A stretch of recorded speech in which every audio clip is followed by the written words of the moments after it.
আসসালামু আলাইকুম রহমতুল্লাহ। আলহামদুলিল্লাহ, সারমিন আপুর পক্ষ থেকে যে গাছগুলো ক্রয় করেছিলাম তার মধ্যে একটি অন্যতম গাছ হচ্ছে জবা ফুল, যেটা আমরা আমাদের একাডেমিক ভবনের সামনে আমরা রোপণ করছি।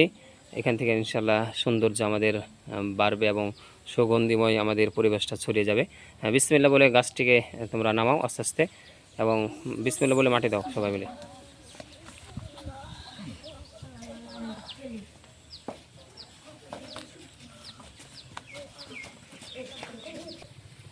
আলহামদুলিল্লাহ, জিসাপুর পক্ষ থেকে অন্যতম আরেকটি গাছ হচ্ছে সাদা জাম। আলহামদুলিল্লাহ, আমরা গাছটি রোপণ করছি আমাদের জামে মসজিদের একটু অপোজিট সাইডে। বিসমিল্লাহ বলে গাছটি নামাও এবং বিসমিল্লাহ বলে সবাই মাটি দেবো। আস্তে আস্তে সবাই অংশগ্রহণ করো।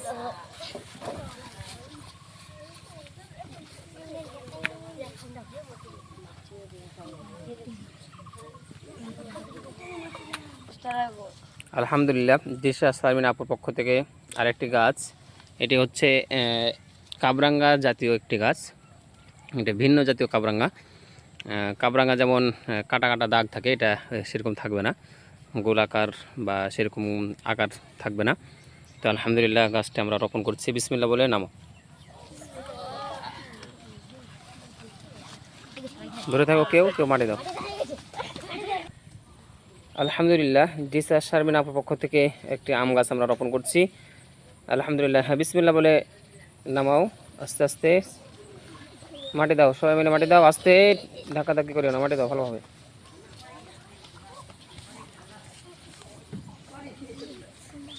আলহামদুলিল্লাহ, জিসাস সারমিন আপুর জন্য দোয়া করছে আল্লাহ রাব্বুল আলামিন তিনার সাদাকা কবুল করুন, এবং এই গাছের মাধ্যম দিয়ে এবং গাছের কল্যাণ যা রয়েছে আল্লাহ রাব্বুল আলামিন আমাদেরকে দান করুন এবং বালা মুসিবত থেকে আমাদেরকে হেফাজত করুন। বিশেষ করে জিসাস সারমিন আপুর জন্য দোয়া করছে আল্লাহ রাব্বুল আলামিন তিনার উদ্দেশ্য, তিনার মাকসাদগুলো নিয়তগুলো কবুল করুন। আল্লাহুম্মা আমিন ওয়া জাযাকুমুল্লাহু খাইরান ওয়া বারাকাল্লাহু ফিকুম। আসসালামু আলাইকুম ওয়া রাহমাতুল্লাহি ওয়া বারাকাতুহু।